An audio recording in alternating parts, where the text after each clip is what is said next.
The purpose of any business is to turn cash into more cash.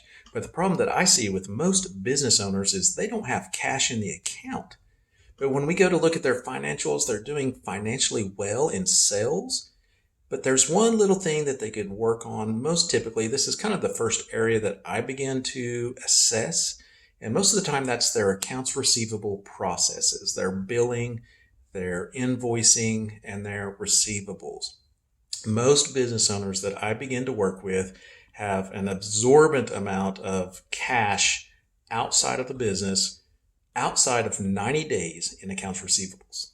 Many times that's because they don't have simple processes to collect that money in a timely fashion.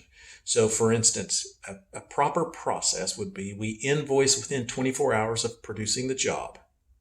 No exceptions. In fact, hold commissions back if you have to with salespeople. Do whatever it takes. You've got to invoice within 24 hours, if not the same day, of producing the job. The second thing is have a process of how collections go. We invoice, we email it, we mail it in the mail, we make a phone call just to make sure, verify that they got it if you're a small enough business. Then if it's due upon receipt, call within 5 days every time just to verify that they got it. If they did, and you don't hear anything back for 15 days, make another courtesy phone call, etc., and keep on it. What does they say? The squeaky wheel pays first or something like that. So it's just like utilities. Most of us, no matter where you are in the country or the world, when they say it's due on the 1st, it will be cut off on the 15th. They don't mess around. It's cut off on the 15th. As a small business owner, you've got to do the same.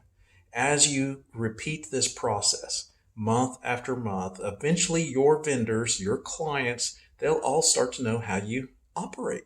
And they'll start putting you on that schedule of paying you when your invoices are due. So I know there's a lot more steps to that. Any accountant can chime in, best practices, whatever, but those are some of the simple steps that I look for when a business is doing sales well, but their cash flow is so cyclical, they have a hard time managing it because there's usually not the cash in there. So if you'd like more small business tips, tricks, and resources, go to businessownershipsimplified.com.